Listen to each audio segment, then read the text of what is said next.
What is up, conscious monkeys? Welcome back to another episode of Traveling to Consciousness.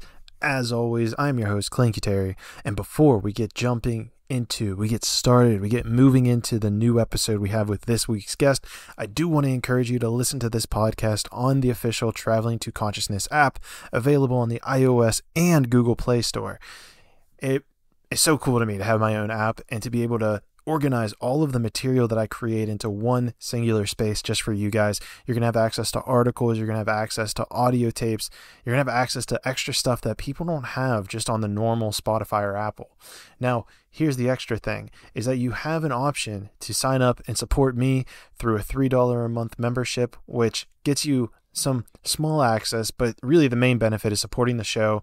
And I love the idea of transparency, so I want to let you know that every dollar I make through this platform is going to be reinvested back into the podcast, whether it's getting better equipment, whether it's just funding the overhead that I have right now. I just want to make that clear to you that all money made through that sponsorship will go straight back into the podcast, as is most money that I'm creating right now.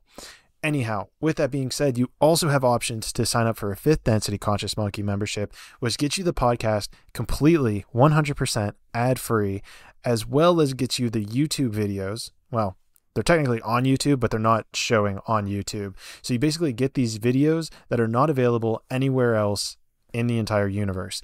So you get access to the video, you get access to the podcast ad-free, and there's a couple other things coming down the road, but that's another higher tier option. So I want to leave that out there for you. So hopefully I see you there, and hopefully you're listening to this podcast on the official Traveling to Consciousness platform. And if not, no worries. I still love you. So let's get into the episode with this week's guest.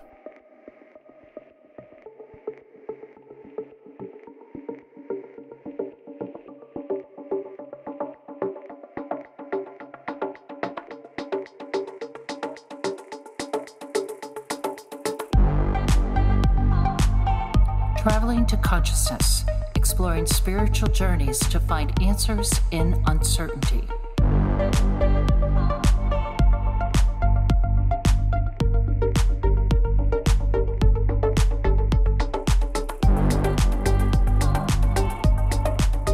What is up, conscious monkeys? Welcome to another episode of Traveling to Consciousness. As always, I'm your host, Clanky Terry.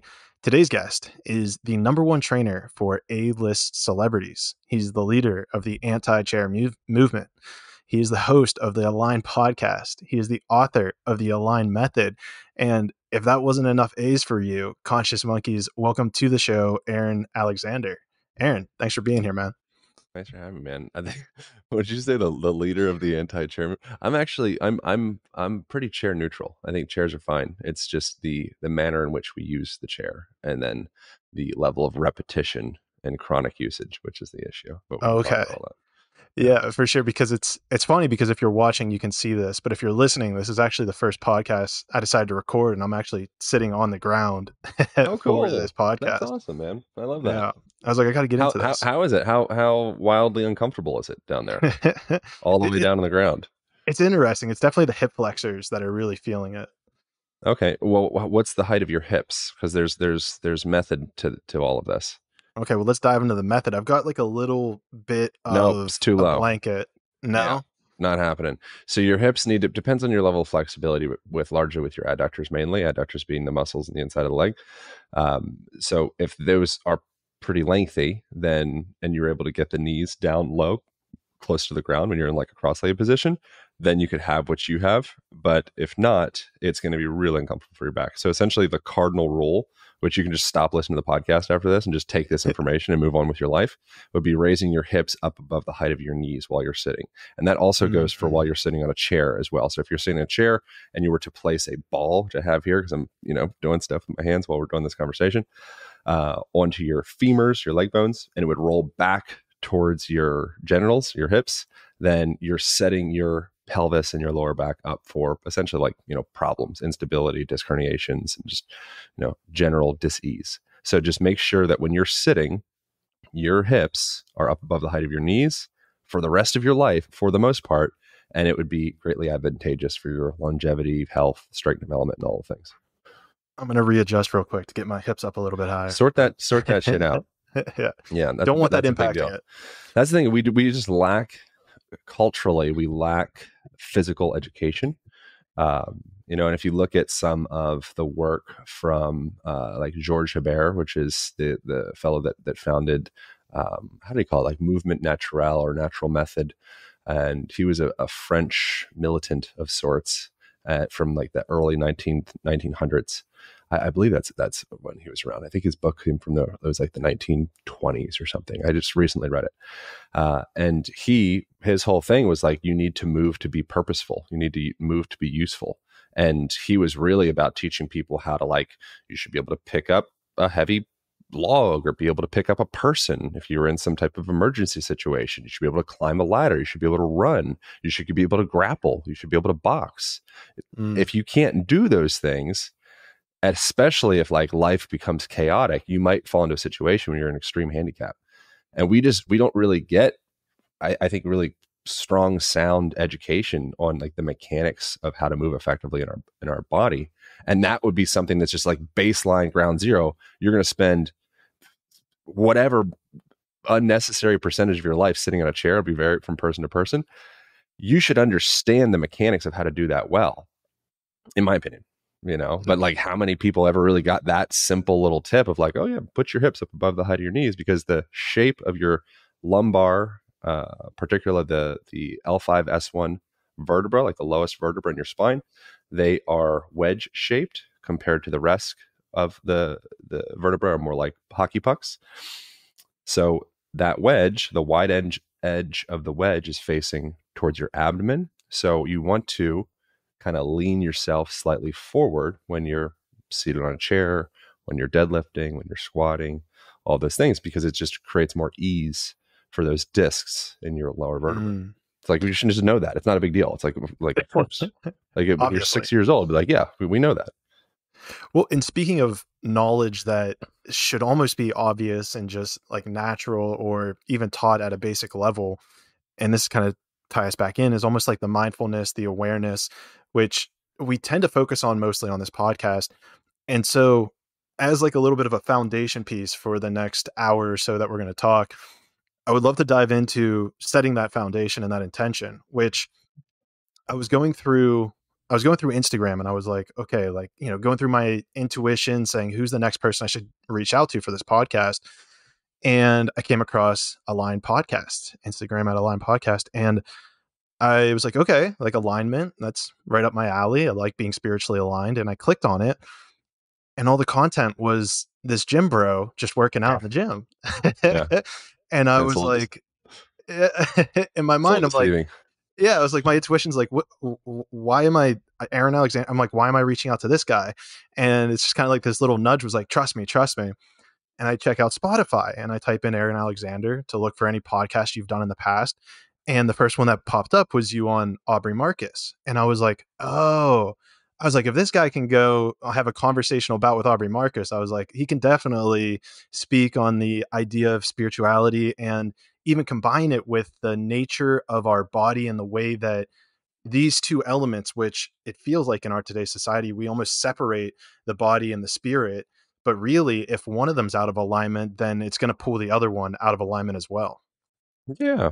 I appreciate the investigation and the willingness to go beyond the gym bro. I intentionally do gym bro because, one, I think I am a gym bro in a lot of ways. I say that with all due respect too. No, I like gym bro. I'm pro gym bro. I think it's great. But I intentionally lean into that because I think historically I have had a bit of an allergy to being conflated in like the kind of fluffy new age lack of groundedness movement. And so I value most of the aspects that come from the quote unquote spiritual world. This episode of Traveling to Consciousness is brought to you by Aquarius Mushrooms. And Aquarius Mushrooms creates what I can only describe as these fine art sculptures that are all one of a kind, and these plush mushroom fabric sculptures.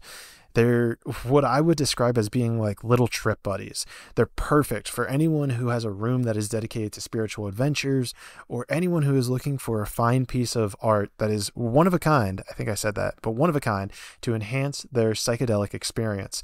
I'm sober and I look at mine all the time, and it just oozes out this creative and spiritual energy that it's hard for me to stop looking at sometimes. And so if you are on even maybe just smoking some weed, like, I can only see how this thing would open up a portal to a new world. So I highly recommend that you click the sponsors link below, scroll down where you see Aquarius Mushrooms, click their website, and see if any of them speak to you. Because if it does, I can only imagine how it's going to speak to you in the real world. Aquarius Mushrooms, mushrooms for the new age of enlightenment. This episode of Traveling to Consciousness is brought to you by Mushy Love. Mushy Love is a latte type blendable mushroom caffeine free elixir that honestly tastes like a liquid cinnamon roll. And I know that you're going to find that on their website, but it's honestly true. It's stacked with more than twice the amount of mushrooms as any other mushroom latte. And I know that there's one in particular that we all think about, which kind of starts with the word mud, but this one blows that one out of the water. I highly recommend, if you even try that one, to just give this one a shot. And I promise you that you will not be sorry, because I just, it's so good. It's honestly so good. And I want to get to a place where I can actually they send me these all the time for free. So please go and buy it, because if you buy more, then they'll start sending me more. And it's just honestly a win-win, because it tastes amazing, like even in water. So even if you're cutting, even if you don't want to like put milk in or coffee with it, you can just do it plain in water, and it's so freaking good. Guys, go click the sponsors link below, scroll down to Mushy Love, buy your pack today. Remember promo code Clayton, I can't even talk right now, promo code Clayton at checkout for 10% off your purchase. Mushy Love. Mushrooms shouldn't have to taste like mud. Give yourself some Mushy Love. And then oftentimes that spiritual world, I think in some ways you could look at it, if you want to look at it in kind of like a dualistic type perspective, it's like very feminine. It's fluid, it's artistic, it's deeply listening, it's like nurturing, it's all of these things, but there's not a lot of containment and structure and foundation and support, and so then it's like, whoa, that's where this like kind of Western pragmatism, analytic mind, science, all of that, it's like, well, that's like all containment, to the point that it can become kind of like vapid and dry if that's where your mind exclusively lies. And so I really personally enjoy existing in the liminal space between that Eastern philosophical and Western analytical world, because I think they're both incredibly valuable. And so, but I personally, from like a visual perspective, and the things that I kind of lead with talking about is mostly like gym bro, let's teach you how to get more jacked. Let's teach you how to get more fit. Let's teach you how to, feel more confident and stoked about being in your body. If your back hurts, let's work on that. If your knee hurts, if your ankles are stiff, let's sort that out. This also probably is or could be associated to the way that you feel, and could be associated to deeply held contractive patterns that may or may not have manifested themselves when you were maybe in the embryological phase, or maybe when you were an infant, or maybe when you were a toddler, or maybe when you were a teenager. And then it's like, oh my God, this whole physical body is like a big conversation, and then it gets more interesting. But I think if one starts off, from my bias, if one starts off overly out there, and it's like, your bicep is a part of your consciousness tied to your great grandmother or whatever, I'm kind of like, oh, but if it's like, no, you have pain, every time you put your arm up over your head, you have like this frozen, so you need to sort this out. Let's sort that out. And now that we have buy-in, now maybe we can start to talk about like, quote unquote, like deeper topics. But I mean, the body itself, even at a topical level, I think is quite, deep and profound. It's all deep and profound. So sometimes the spiritual world can get a little biased towards like, oh, like ayahuasca is more spiritual than like, whatever, taking a walk in a park, just being with yourself without the supplementation of traveling to a new dimension. It's like, bro, this dimension is also pretty powerful. It's pretty trippy too at sometimes. Yeah. As much as we just want to play it off. Yeah. So then where do you kind of see that there's a way that you, when you're working with somebody, or you're even trying to discover maybe a new technique or something, that you're able to either bring in that feminine into the world of working out and science. And then even when you're having a conversation that might be more spiritually based, is there a way that you try to pull in the masculine into that world of a little bit more feminine, intuitive, flowy energy? Just depends on who you're talking with. So that, I think that's what the value in if you're ever around someone that seems to teach well, it's like, wow, that person, something about them, they educate well. Typically it's not because they're doing the same monologue to you in this room and that room and the next room and the that room they've done for the last 20 years. It's they're talking to you. Like Mm. that's they're bridging that connection. Like, okay, this is how I talk to you. And I'm just, I'm working to better myself as a teacher. I think I have a lot of work to go in that realm, and as a student, all the different things. But I think it's really being very specific to, okay, is this person excessively structured, analytical, superficial, gym bro? Everything is science based, or I'm not interested. Or is this, for that person? I'd be like, okay, let's maybe lead into that, but I'm probably going to do a lot more listening, and do a lot more kind of like, maybe let's just do some breath work stuff and kind of like see where that goes. Or maybe we're going to start off and do something, and just something more like flowy, because you've already overwhelmed yourself in this other structure side. Mm. But then if you get another person that comes in and they have like psychedelic tie-dye stretchy pants on, and they just got done doing a Vipassana retreat, and they have their, dreaming journal that they're working on before the session, and they might be kind of hypermobile, might be something that could be a thing with that person. They're very flexible, they're very open, they're very spacious, but it might be hard for them to kind of stay on task. Maybe they showed up, 15 minutes late for the session. Maybe they have a lot of ideas. I want to do this, I want to do. They have so much creativity, but they kind of don't seem to like get started and follow through with many things. And it's like, oh, okay, well, for you, I think we need to deadlift.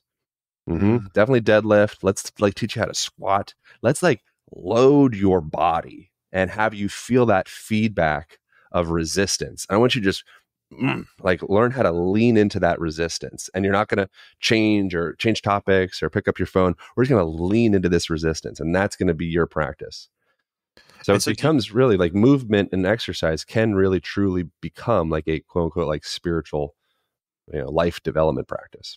oh, I feel that all the time, man. I know even if I have spiritual questions and I take them into the gym, it almost feels as if there are certain questions or blockages, I mean, for lack of a better word, that actually do get stuck in certain parts of the body. And by just working out, you move that energy through in a certain way that it is able to express itself or bring you new ideas or new insights into that question or feeling that you had or you were trying to explore in the first place.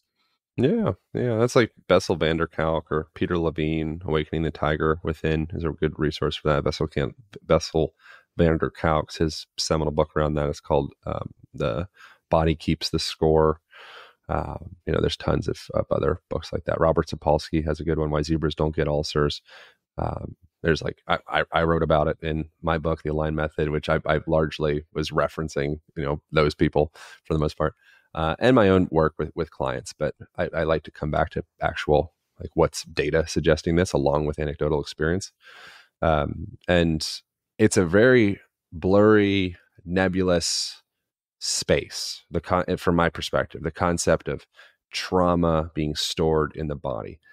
I don't exactly personally know how it works. I know personally from my anecdotal experience and working with other people, it feels like there is a certain level of science and like physics to it. An example that I have, I'm presently working with a somatic therapist, which essentially means like it's a kind of a hybrid of like we talk, and then he has me listen into my body. And he's like, let's just sit with your body. You did this before this conversation a little bit, and just like notice if you feel if anything comes up. You're not like actively, objectively looking, but just noticing and seeing if anything you feel, comes up. And particularly kind of, it might be in relation to this conversation that we had, which was like kind of heavy. And, if you sit with yourself, or if I sit with myself and just like allow myself to listen, some of those maybe what could be just like annoying aches or pains that most people probably could resonate with, like, oh yeah, I have my thing in my back or my shoulder or whatever. Oftentimes it is merely physical, and it is something where it's like, oh, you just have some inhibition of these muscles and we just need to work on that. And then oftentimes, particularly things that have like been more chronic and been around for a very long time, maybe they're like deep kind of in like the torso, or maybe like the viscera, organs, places like that, back. If you do allow the space to kind of lean into that, I wouldn't have believed this, 5 years ago or something. I'd be like, no, this is who I think I'm very skeptical as far as people that are skeptical go. Like, I think I'm very skeptical, and I've had myself many like embodied experiences with that, where I'll be goddamned, like those parts start to speak if you actually allow yourself to listen.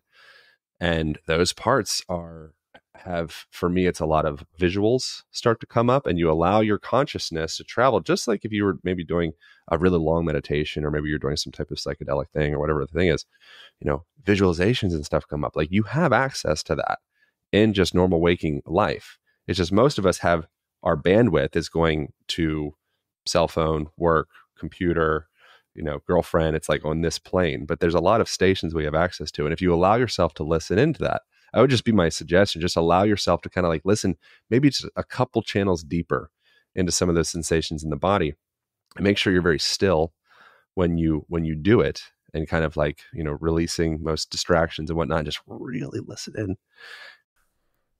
This episode of Traveling to Consciousness is brought to you by Superpass. Now, what the hell is Superpass, you might be asking? Well, I use Superpass to host my website, host all of my amazing content. I use them for my app, the amazing app that I know you're listening to this on, that I don't even need to tell you about, that's available on the Amazon, and it's not available on Amazon. It's available on the iOS and Google Play Store. That app, the one that you're listening to this podcast on, the Traveling to Consciousness app, they're absolutely amazing. So honestly, if you're a content creator and need to organize and put things in one place, I highly recommend Superpass. They have an amazing community. They have an amazing support team who I've always been in contact with, reaching out with, and they're always increasing that product. So I highly recommend it. At checkout, I highly also recommend that you use promo code Clayton 2022, because you'll receive 10% off your first 12 months of a yearly or monthly package, which is up to like a $300 value, which is crazy. So please go do that. Check that out. Click the link below, go down to sponsors, click on the Superpass affiliate link, and sign up today. Superpass, everything you need to build a content business. And in my experience with that, I've been like, oh my God, I've had this, one particular example, which was kind of recent. I've had this boy who, me, and it was like hiding behind a wall, and it was like very scared and like sad, has like kind of like this sad, scared kind of vibe to the boy. And it was scared of something on the other side of the wall. And I was able to talk to the boy. I'm like, my adult self is standing here with myself, talking to myself as a boy, because I'm listening into that part.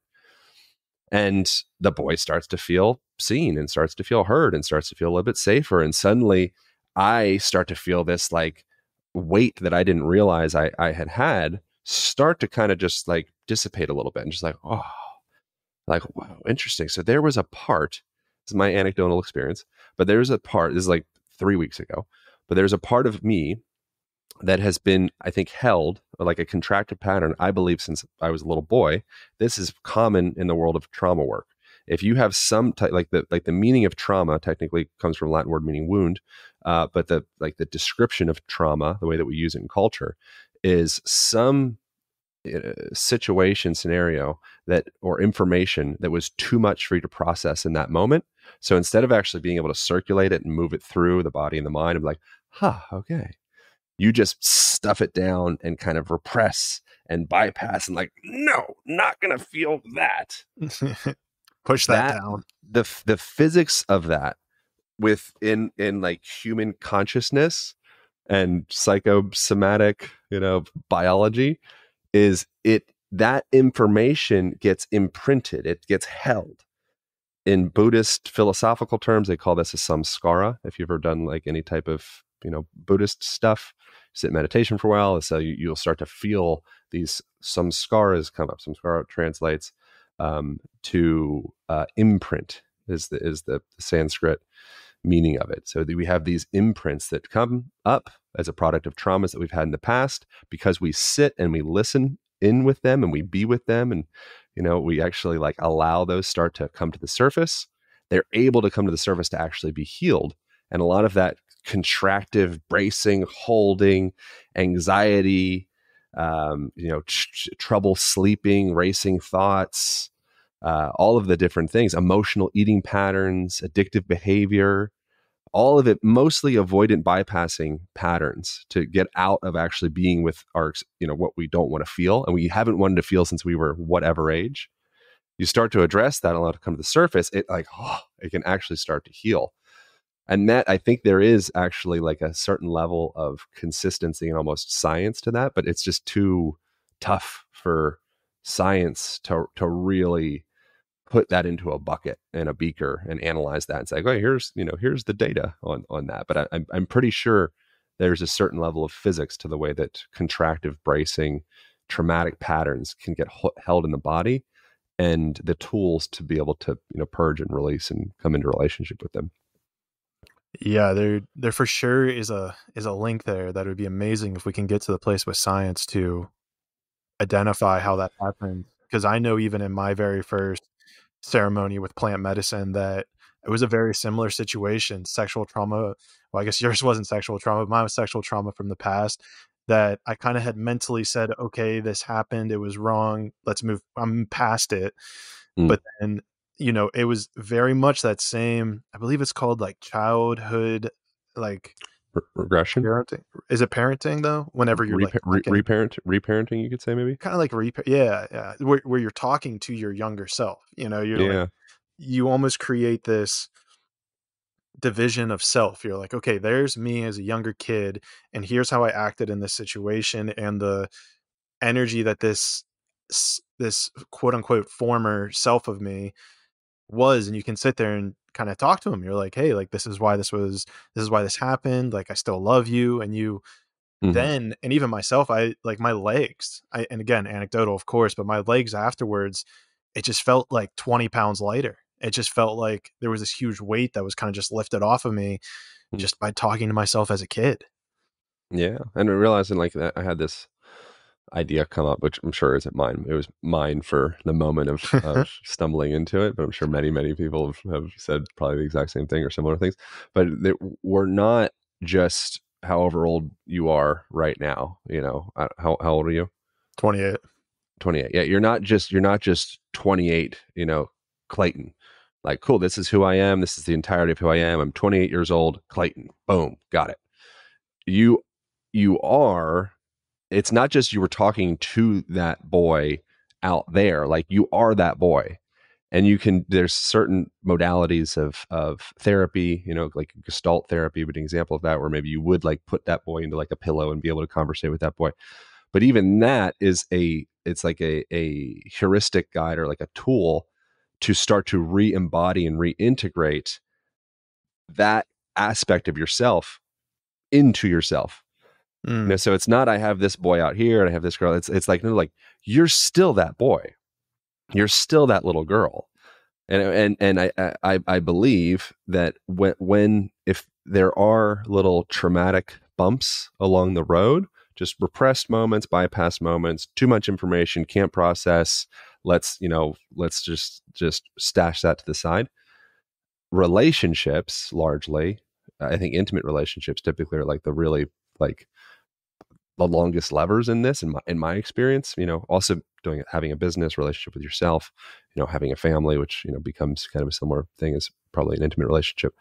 I don't have any kids, but they start to serve as reflective mechanisms or tools to start to be able to mirror back on those parts of yourself of like, oh, that part when you were 6, still not healed. That part when you were 15, still not healed.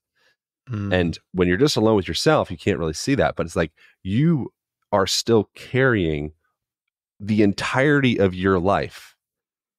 And if any of those parts are repressed or bypassed or skipped over, it becomes luggage. If it gets integrated and it gets processed and it gets digested, it kind of just goes into like flow. You're like, oh, cool. My whole timeline, flow. Like, God, it feels good. Because now I have the spaciousness to be connected with everything. There's like a clarity. But any person that has wobbles along that timeline, they will start to inform the way that you navigate relationships and business and all of the different things. And that, I mean, I think the greatest thing that gift to the person to have themselves is just humbling themselves and be like, I don't know, and I don't think I have all the answers. And, if you ever go to something that's like, and I've been to some AA meetings, which I don't think you're supposed to talk about going to AA meetings, but I'm not like an AA person, so I don't know the rules, but generally I don't think you're supposed to talk about. Maybe just don't name people. Yeah, exactly. But in that, it's interesting to get to be around people that are very different than what I'm accustomed to being around, like that type of container where people are like rock bottom in the dirt. I ruined my family. I ruined my job. I tried to kill myself. I wasn't even successful at that. I completely have been out of control, and I need someone else. I need help. There's something really like, oh, wow. Like that's like relieving in a way. There's something like kind of empowering about that in a way of like, take the wheel, Jesus. I'm not in control. There's something like, I think, especially from like the masculine, I don't know, at least maybe just my world, I don't really want to be perceived as weak. I don't really want to be perceived as like a nuisance, or something that's like, oh, like I'll help you. Like I'm the helper. Let's just get things straight here. Like you can be helped. I'll help. Oh yeah. And that's a very common thing. And as long as a person navigates life in that approach, they're not going to heal the parts of themselves that need to, and that's fine. Maybe they're in a epoch of their life where there's a storm and they actually need to protect, and it's not their time to heal. Like they need to protect. But at some point, it would be probably supportive for most people to say like, okay, the storm clouds are down. Like, let's make this some time to really reflect and see where are there parts of my own timeline that I may be holding on to some baggage, and how is that informing my relationships, my business, and my sense of well-being. I'm all on board with you on that, and I think there's a huge thing here with the idea of masculinity or masculine energy, that it seems that it has been warped in the general sense of upbringing of our generation. I mean, you seem like, I think you're a bit older than I am. I think, not to date you, like 40s, late 30s, 35. So yeah. I guess you're technically still a millennial then, right? Yeah. So I feel like in our generation, at least, it does feel like majority of the masculine figures very much put out this energy of, or this idea that you're not supposed to ask for help. You're not supposed to show weakness, or even more so that vulnerability is a sign of weakness. And it's crazy because as I've been on this introspective journey, vulnerability seems to be like one of the biggest senses of strengths that you can almost come across. And maybe you even saw that in that AA meeting. And where I'm interested in taking this conversation is to ask you about your relationship with your own masculine energy. And this episode of Traveling to Consciousness is brought to you by Revive CBD. Now, I know what you're thinking, another CBD product, and typically I would completely agree with you. I've gone through all my trials and tribulations with CBD products, but this CBD cream is unlike anything else. Honestly, I don't know what it is, but there's something in the technology of it that it helps absorb into your skin and actually get to the place that aches and soothes your muscles almost instantaneously. It's close to instant. It's probably about a 5 to 10 minute activation that I've noticed, but sometimes it goes a little bit quicker. And so I know it can be difficult for find the right one. And this was my personal favorite that I have found after long enough. I don't want to go back to that dark time, but I found it. It works amazing. And the creator of it is an incredible guy. So I highly recommend you click the sponsors link below, click on the Revive CBD tab, and get yours today. Revive CBD. Feel better, live better, all premium, all natural CBD products. This episode of Traveling to Consciousness is brought to you by Conscious Technologies LLC. Talk about an aligned company name. This company creating technology that will revolutionize the way that humanity is able to resonate or vibrate with the electromagnetic frequency of your phone, of your Wi-Fi router, of the light bulbs in your house, of really anything. What they do is they have created these amazing minerals, amazing units that you can either place on the back of your phone, you can wear it as a necklace, or they even have like little in-house generators, if you will, that can unify the entire field of an entire house. I've experienced these things in person, and I unequivocally can tell you that it does something, and it helps you feel more present, more calm, and more connected to the spiritual dimension, if you will. And I highly recommend that you also check out episode number 034, where I actually talked to one of the co-founders, and it blew my mind away. One of my favorite episodes, where we actually get into how he creates it, why it's created. And, you know, if this wasn't enough of a sell for you, go check out that episode, because I know that it will sell you after that. Conscious Technologies LLC, harmonizing the planet one person at a time. You know, I think traditionally speaking, it's called like the divine masculine, and I feel like you embody it very well. So how have you kind of seen masculine energy, and how have you almost came into the Aaron version of divine masculine energy? Man, I mean, I appreciate that reflection. I think that I'm beginning to come into more of that, and I think that I really appreciate that reflection. In my personal experience, I see myself as like I have a lot of work to do in that to really place myself into any representative. Like, okay, like, you know, Aaron Alexander, representative of divine masculinity. But I think the things that have been the most supportive in that would be, I'd say, like, it sounds generic and cheesy, but like fail fast. You know, like fuck up your relationship, fuck up your work, fuck up your self, fuck up your health, get to a point where you're like, oh, it's too much. Like, how could I have done this? Yeah. You know, like I like that. Not that I mean, I think ideally try to prevent yourself from fucking all those things up, but for me, it's hard for me to learn without really having like a deep visceral experience of like, oh, that I really dropped the ball. I really messed that up.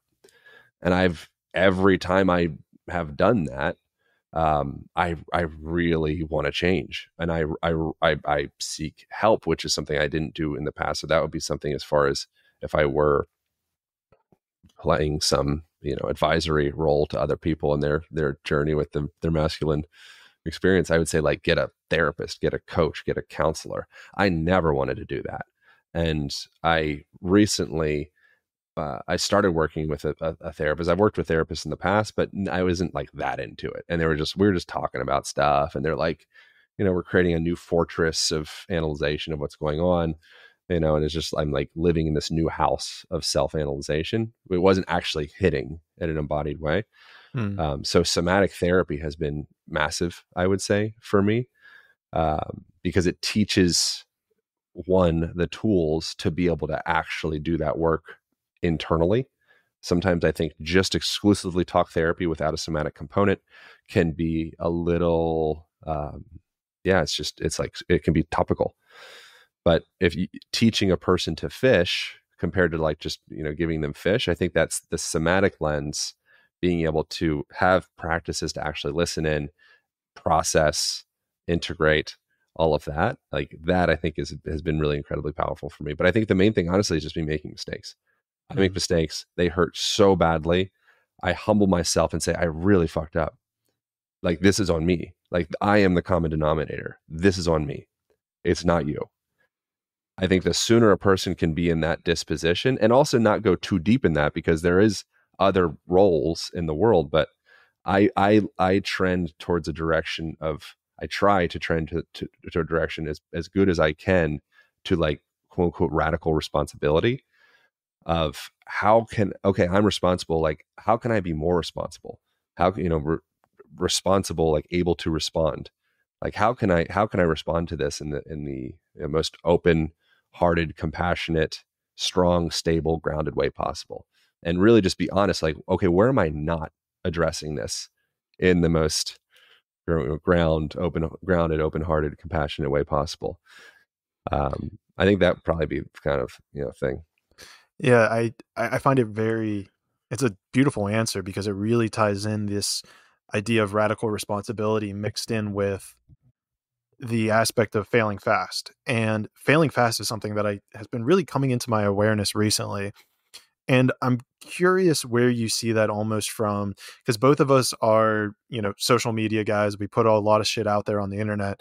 So how do you visualize like this, okay, I fucked up energy, like my bad, when the ramifications could be, let's say, societal? And I think this is something that probably everyone could see at some level, but maybe it's more in the light of, maybe it's more projected onto us because of the size of people. And so even if somebody has a following of 100 people, or they have their friends or family, how are you able to mentally get to this place of like, man, it's okay if I fail, it's okay if I mess up, and then take radical responsibility for that? Like, how do you get past even that first step of, it's okay if I fail and all these people see my failure? I'm not very specific on social media. I don't really personally care. I mean, sometimes I have. I'm very specific. I've done like podcast episodes with my mom, like, wailing, crying, and done podcast episodes with past girlfriends, kind of. I actually didn't publish one of them. So I try to keep, I'm not like, Aubrey, you mentioned Aubrey before, Aubrey Marcus. He's like an example where he's like very open book. I'm like not as much. I think I'm more interested in sharing general themes.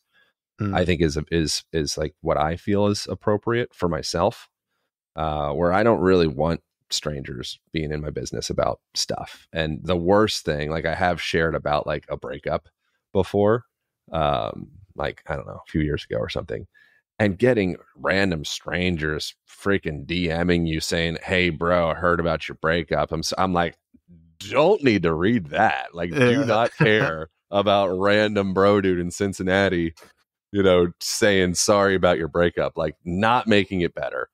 Yeah. So to me, I think creating a little bit of, if you are a person that does tend to be a sharer, whether social media, or have a platform or don't, or whatever, I think there is great value in not reactively sharing.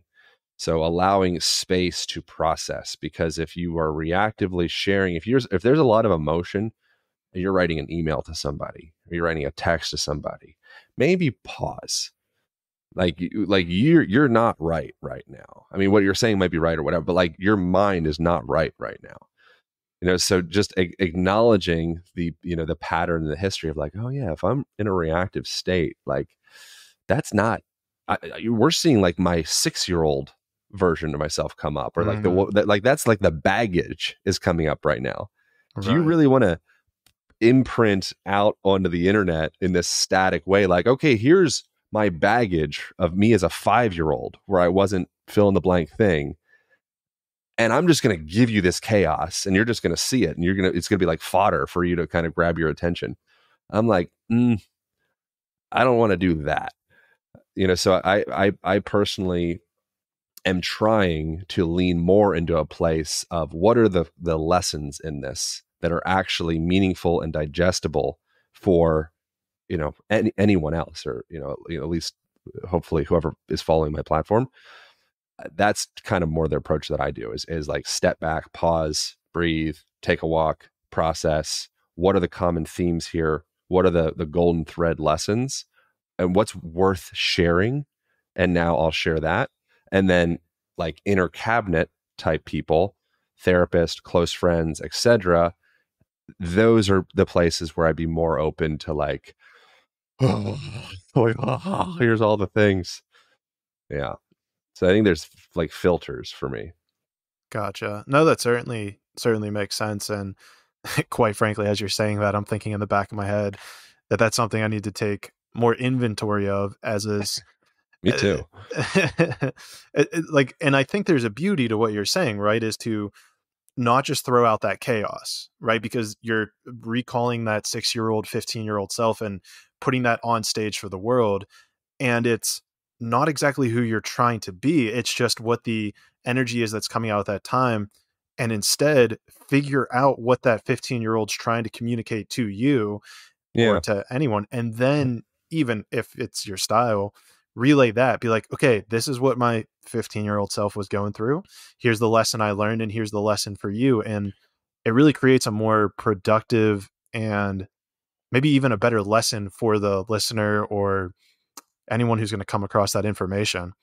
It's like be if I'm doing that hypothetically in this situation, I think there's also, I mean, I've seen people posting stuff and it's just like, I mean, I haven't had this experience where I'm crying. I'm having like an emotive, I'm like, wow, this is great. Like I am crying. Like I love, like, I'm so grateful to be able to feel in this way. And like, man, I would like to share this like for other people. Like this is a cool thing. And you know, I've never done that. I've never like grabbed the phone and done that. But it's crossed my mind before because I do share a lot of stuff, and I've seen people do that or whatever, where they're like, you know, they're like a picture of them in their bed and they're just crying and they like share that as a fucking feed post. And I'm like, okay, like I get that. There's also value in saying, this is also a part of me. I'm not just doing muscle ups, you know, and sprinting on the beach. I'm also like this emotional being, and this is a layer of me, and I'm allowing you to see this part of me. So I'm going to allow you to see this other part as well, you know, and there's not a, like rules and regulations of, you know, what you're allowed to see of me. Cause what that can, I think, do as well, I'm like being contrarian to myself right now, but what that can do as well is it can start to, I think, limit, if people look up to you and look up to lots of different like quote unquote mentors on the internet, and they only see one flavor of those people, I think it can start to invalidate other types of sensations that are very honest and very authentic that they have, and they feel like no one else has those because they feel alone in their life. And so someone putting out this other part of, man, I feel fucking scared. Man, I feel ashamed. Man, I feel sad. Man, I feel alone. You know, I think there is value in having like all of those parts. It's just a choice for you. I think it's wise to take a conscious choice of like, what do I want to share? I do not need to share everything. Mm-hmm. If I'm an educational platform, I can just share education. You know, if I'm a emotional, spiritual, whatever platform, I'll probably be sharing more emotional stuff. You know, but I think that if a person does choose to just be flippantly sharing times where they're having in some reactive response and they're like, get the phone out and they're sharing that thing, I think what you're doing there is in some ways it's a little lazy, because now instead of you interpreting that to be like digest and process and be like, here's something of value to engage with, you're essentially saying like, I need a therapist here, 10,000 people, you analyze and please give me some interpretation because I need help, obviously. And here's the video. There's nothing, it's just raw emoting. You know, I don't know. For me, I think I kind of lean more towards a place of like, I try to authenticity as much as I can, is that's a lesson in of itself, but also education. And a part of education is processing. For sure. So I'm just going to give you a bundle of chaos. I'm kind of like, I don't know, was that for me or was that for you? I mean, I think that's really the question. Is this for me or is this for you? If it's for you, it really truly is for you, then it's probably good. But if it's for me, it's something to look at because it's lazy and like maybe borderline rude. That's an interesting perspective to take as well.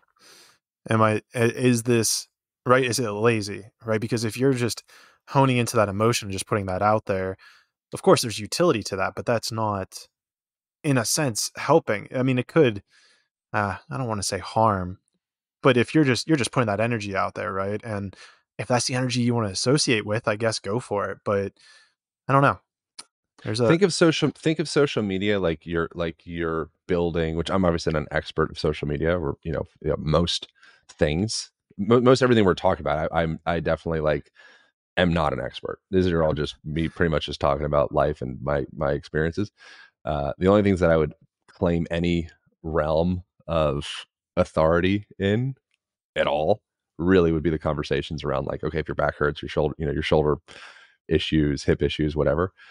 So just prefacing, I'm not the expert. always good to put that out there. But with social media, I think I got this from a friend, because I was actually asking. I mean, I was actually Aubrey. I actually messaged Aubrey because I was going to post a thing, and I was like, I don't know about this. It feels like a little. I don't even remember what it was exactly, but his response was thinking of your social media feed as like a painting, essentially.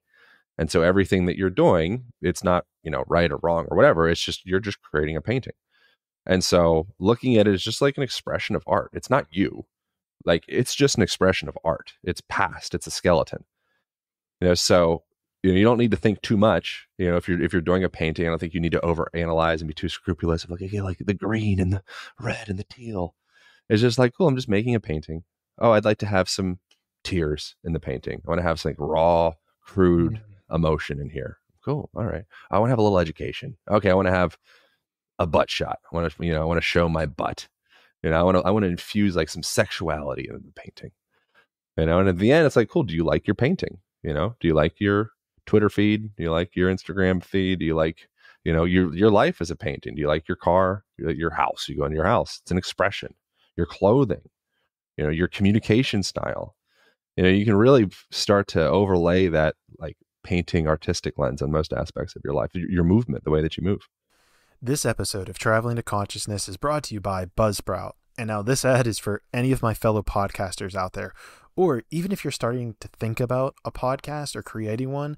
A key that you need to know is that you got to put your audio somewhere. Then you need someone or something to distribute that audio. And Buzzsprout is by far the best option that I have found to get your audio put out on all of the mainstream directories like Apple Podcast, Spotify, Amazon, Google Play Store, all of them. iHeartRadio, you name it. I have been able to be featured on over 18 different podcast platforms because of how easy Buzzsprout makes it to integrate and host your audio on these sites. And honestly, I think I'm hosted on even more than that, but that's all that they'll tell me is it's over 18. And they have great software to track where your episodes are being downloaded, how many downloads you're getting, and so much more. Guys, I highly recommend it for anyone who is starting or interested in starting a podcast. So please go check the sponsors, a link down in the bottom of the show notes. Scroll down once you get there, go to Buzzsprout, click on the link, and I want you to start your podcast because we need more. It's amazing. Buzzsprout, podcast hosting made easy. That's an absolutely beautiful way to look at it. Because I know, especially whenever I like really get into editing a good clip from one of my interviews, I'm like, oh, fuck yeah, like this needs to be out there. And I don't even care who comments, who likes, who, whatever. It's just like, cool. Yeah, like this needs to be there. And that's cool. It's something I've been really trying to feel into more whenever going into that creating round. But let's pivot a little bit here, right? Because I enjoy talking about this with you, but let's get a little bit more into your kind of specialization, I suppose. We don't need to. I'm happy talking about all sorts of stuff, but yeah, I mean, don't feel like it's like polite to do so. I'm open. Well, it touches on it. It touches on a little bit of like the life and the balance and all of this stuff, which is I recently started doing GOTA. For those who have never heard of it, GOATA. And I was looking at the Align podcast and I saw you were talking to someone about GOTA. And where this is the GOTA founders about GOTA. Oh, was it? Oh, okay, cool. That's so you went to the source. Are we good now? All right, cool. You went to the source. Nice. Can you see me? You froze there for a second on my side. All right, I see and hear you. We good? Yeah. Oh, did it freeze on your side too? Just small glitch. But are you good? Okay. Yeah. Okay, cool. Yeah, I stopped. I was talking to the one of the founders of GOTA, Gil, and then one of his like the notorious GOTA people called BAM, which now they've apparently all like fallen apart and not fallen apart, but like they've disassembled or whatever. So they're not a part of that anymore. But that's who the podcast episode was with. Cool. And so where I wanted to link this back to is almost kind of like what we were talking about with the awareness and perception, which is, here's how I'm seeing it in my life, right? Like, here's a new form of, let's say, movement or exercise that has come into my life, and I'm not sure what to do with it, because part of me thinks like, okay, yes, like the way I'm moving are certain angles that I haven't hit before. Then there's another part of me that kind of sits there and says, yeah, we haven't done this before, and there's a reason we haven't done this before. We shouldn't be doing this. And so I'm curious where you kind of find this balance, and we can use Goda as an example of, yes, I should lean into this because this is the more, let's say this is a higher mobility way of movement versus transcending transcending the thought process, like almost the comfortability thought process, the piece of you that says, no, we're comfortable doing what we're doing. It's got us to this point in time. There's no reason to experiment with something else. So how do you almost balance and find out like, oh, Goda's the truth. Like I need to dive into this, go 100% versus no. We've gotten here before. Like we don't need to add anything else to the puzzle. Yeah. I mean, follow your intuition. I think if it's, if it's not broke, maybe you don't need to fix it. But for me, I come more from the lens of, I'm like a hobbyist, but with movement modalities and all that. I'm just like, I'm interested. I'm like aficionado. I'm like, oh, cool. Like, what are you doing? I'm the same with religions and like philosophies and like most things. It's like how you do anything is how you do everything.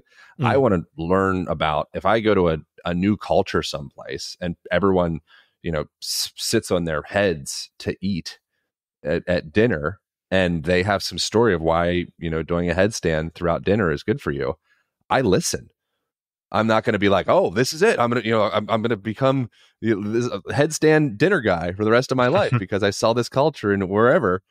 But I'm like, wow, cool. Like I want to hear about that. Like, tell me, okay, I'll try it and see if it works. Does it make me feel better?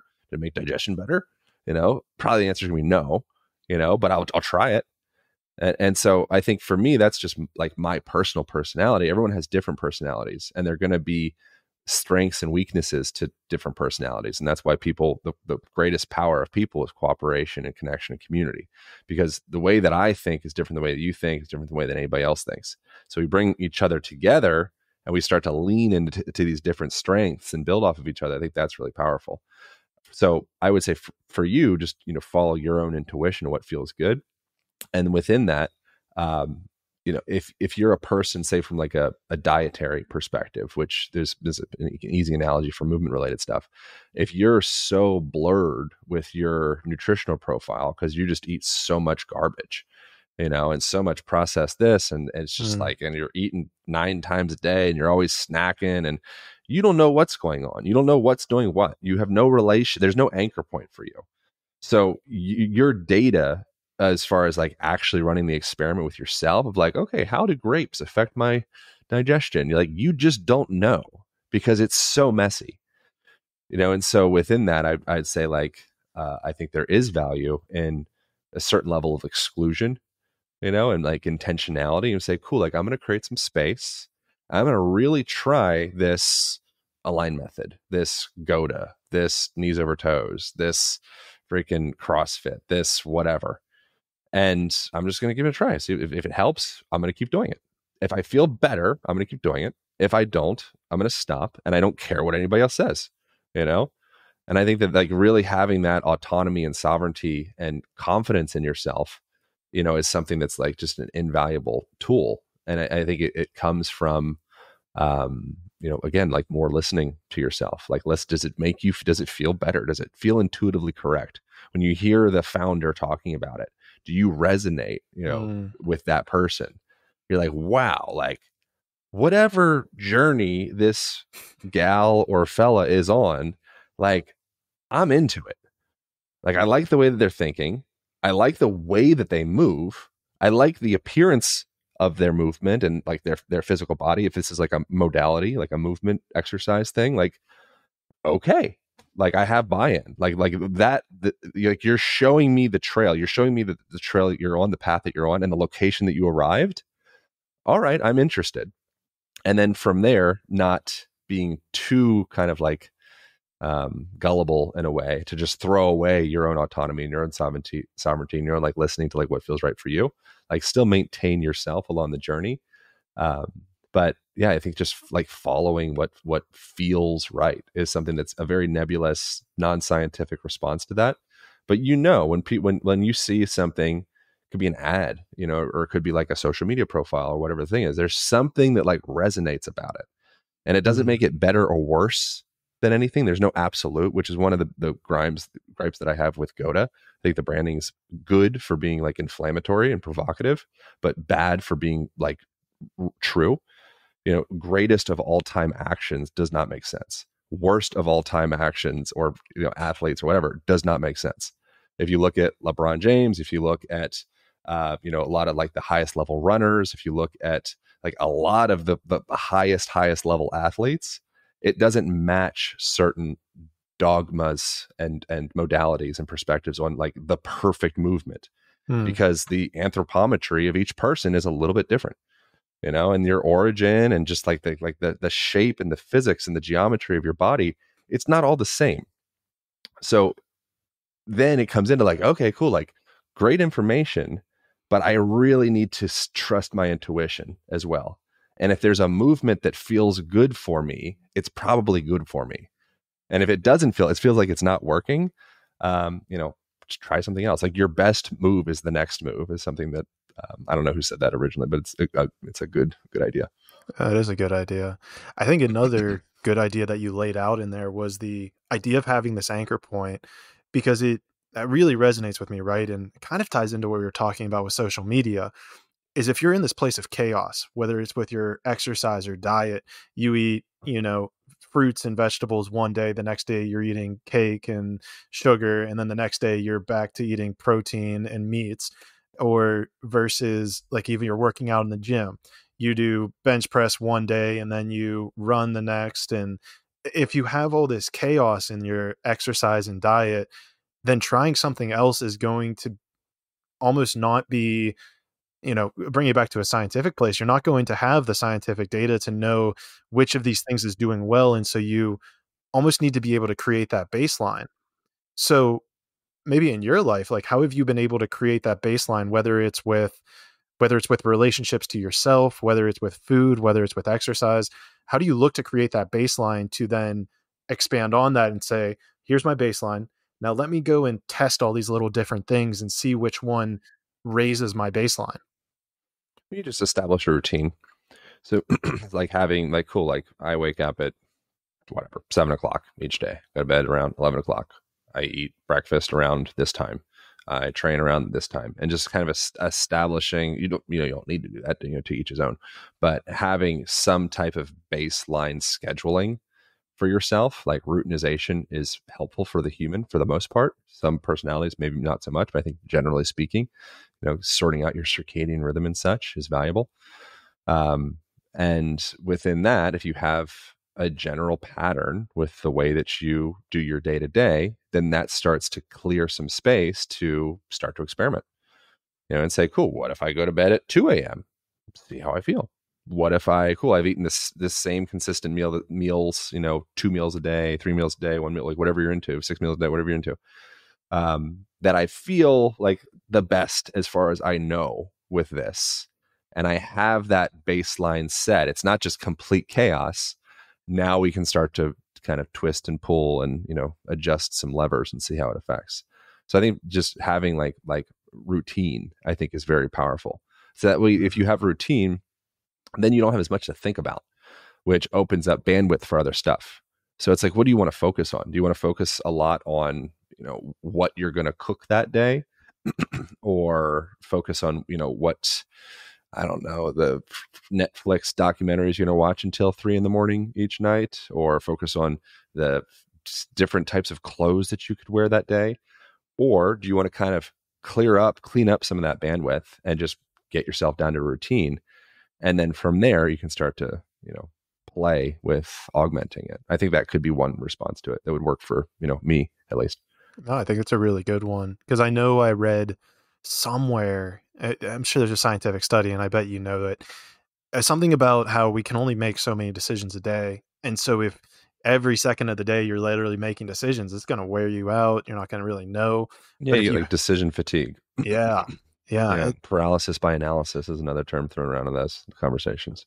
There's like so many decisions. There's like, you just don't do anything. Well, there's literally infinite, right? In every single moment, there's literally infinite decisions that you could make. Yeah. So, yeah. And great. maybe only one, it depends on how you look at it. Right. And I guess that comes back to figuring out like where you want to go, where you're at right now, and how you kind of want to transform your life as you're moving through it. Right. What's that painting that you want to create? Yeah. Yeah. And then also coming into being, grateful for what you have, because you can run another pernicious game of, I will be happy when, and okay, like, I'm not really satisfied with this, which I think there is something to being like, yeah, I'm kind of a piece of shit. Like, I'm fat, fucking lazy. I can't hold a job. I can't hold a relationship. Like, I don't have, like my relationship with my parents is crap. I look outside and it's just dreary. It's like, bro, you got to change, dude. Like, you're not doing it right. You're not doing it right. Like, whatever you're doing, not working. Right. And having that honesty with yourself is valuable. It's meaningful. Like then this gets into kind of like the other conversation that becomes provocative and popular, but like, giving everybody a trophy. It's like, give yourself self-love, and acceptance for exactly where you're at to be able to move forward, and also be honest with yourself where it's like, this is not cutting it. This is not acceptable. Like, that's love. So it's there's a blend, there's a nuance to everything. It's not just, oh, love yourself. Like, it is love yourself. And it's also being able to grab yourself by the collar and say, this isn't cutting it, bro. Like, we need to do better. It's like, right. Okay. Yeah, you're right. I love you. Fucking stop being so lazy. You're like, all right, let's go. And we're back to the masculinity. But dude, that's the masculine feminine. That's the balance. Oh, for sure. Right. I love you.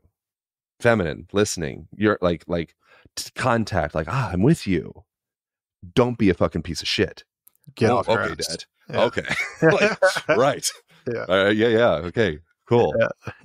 I'm going. I got you. Yeah. It's so wild. Dude, Aaron, let's get you out of here, man. I'm super grateful for your time. Thank you for being here, man. It was a great conversation. Yeah. I loved it. Yeah, thanks for doing it. Cool. I love giving the space to my guests. I know you got a program coming up. I'm really interested in hearing about it. So, like, what's going on in your life? What's any encouraging word for the guests or the audience? You're the guest. The floor is yours, man. Yeah. Thanks for asking. So the thing that I'm the most by far excited about is we're launching a program that I've been working on consistently for the last 10 months. It might be even a year. And it's essentially the digital version of the book with a lot more exercises and training. The first week is completely free, which is exciting. So people can jump on there and try that. In that, you'll get a movement assessment. So you can establish a movement baseline, understand the range of motion that you have access to in all your major joints, which is a big deal, just to establish same thing like we were talking about, like figure out like, where am I at? So in that first week, establishing where the heck you're at. And then we also get into fundamental mobility techniques in that week that you'd learn from any really good manual therapist or physical therapist, that if you've ever used a foam roller or a resistance band or a myofascial ball, or you've ever done yoga or you've stretched, it would behoove you to understand these basic fundamental techniques that when I learned them, it like completely changed the game on the way that I work with clients. And it's not like a secret. It's like pin and stretch, contract, relax, PNF, and some other stuff. Really traction, joint traction. So really like fundamental. Everyone just ought to know this stuff is really what the first week is about. And so that's free. And you can find that at alignpodcast.com/AMP, which stands for Align Method Program. And then the rest of the program, it's cool. It's super fun. There's a schedule for each week to tell you exactly what to do. Week 2 and 3 is recovering full functional range of motion of all the major joints in your body. Week 2 is lower body. Week 3 is upper body. Week 4 is connecting some of these like rotational movement patterns that we've kind of talked about a little bit in this conversation. Week 5 is nervous system regulation. Week 6 is environment. So you get to a point where your existence in your day-to-day life makes you healthier, makes you stronger, makes you more flexible, increases longevity. So I'm freaking excited about it. I think it's cool. I'm excited to share it. And like I said, first week is free. So it's Align Method or alignpodcast.com/AMP. Sweet, man. And I definitely know that I'll be signing up for that first week because you look Yeah, great, check it man. out. And you look great, man. I'll be honest. I got about a little 5 to 10 pounds of fat that I need to cut off here, and I'm definitely going to come down to where you're at. So, guys, go check it out. I'm going to drop his links down in the show notes. If you learned something from this, please share. Follow Aaron on all of his stuff and check out his podcast because it's pretty dope. Gets a little bit more of that scientific, grounded nature that we sometimes overlook on this podcast, but That's funny. I think it's fun. Yeah. Cool. But Aaron, thanks again, man. And Conscious Monkeys, I will see you guys in the 6th dimension.